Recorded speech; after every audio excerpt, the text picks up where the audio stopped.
So today, one of the tales from King Arthur, the sword in the stone.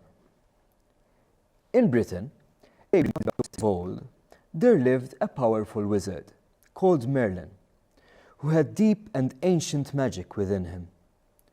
One day, he looked into the future and saw a great darkness coming.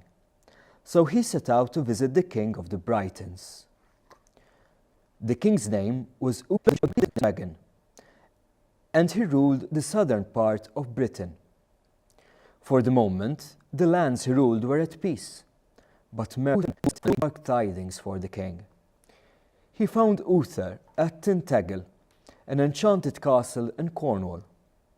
There he told the king, "Soon you will have a son destined for greatness. But before 2 years have passed, you will die. If anyone knows of his existence, the child will be killed in the struggle for power after your death. Where the baby is born, you must deliver him to me and never speak of him again. I will make sure he is safe until his time."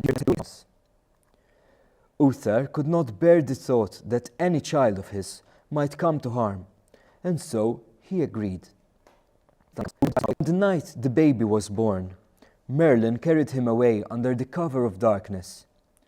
No one had any idea what became of him. Everything happened just as Merlin had predicted.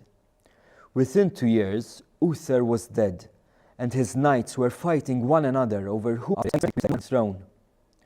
Soon, unrest spread throughout the land. Outlaws roamed the countryside, and everywhere there was looting and uncertainty.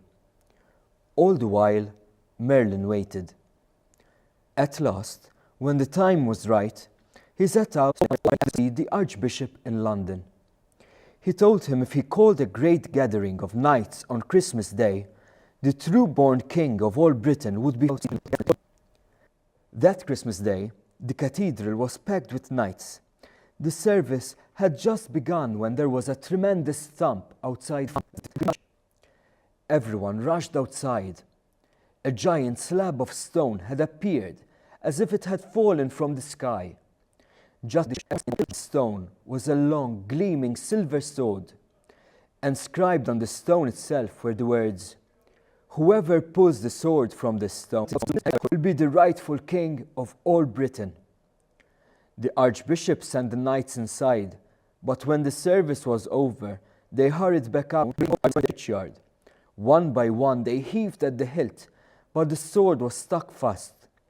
"It seems the king of all Britain is not yet here," the archbishop declared, "but he will come in time. Let messengers be sent throughout Britain, telling of this marvel. All knights who the sword should come to a grand tournament on New Year's Day, here in London." New Year's Day came, and the streets of London were filled with knights on their way to the tournament. One of them was Sir Ector, who was riding with his son, Sir Kay, and Kay's brother, Arthur. Kay was in a hurry. It was his first tournament, and he was determined to make his father proud. He was just imagining how to defeat all the older knights when he had a horrible thought. "Stop!" he shouted, pulling on his reins. "I've left my sword at the inn. Arthur, fetch it! Go!" "At once," Arthur replied.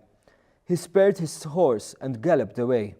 But when he got to the inn, the doors were locked. Every last person had gone to see the tournament. Suddenly, he remembered the sword he'd glimpsed earlier that day, getting out of a stone slab in the cathedral churchyard. "I'll take that sword," he thought, knowing nothing of its significance. "It's not any use in the churchyard. Kay will not be without a sword today." So he galloped as fast as he could to the empty churchyard, took the sword from the stone, and raced off to the tournament. So what do you think is going to happen next? The sword, Arthur pulled it from the stone no one could before. What does that mean? Will he become king? We'll find out next time. Let's continue reading. Simon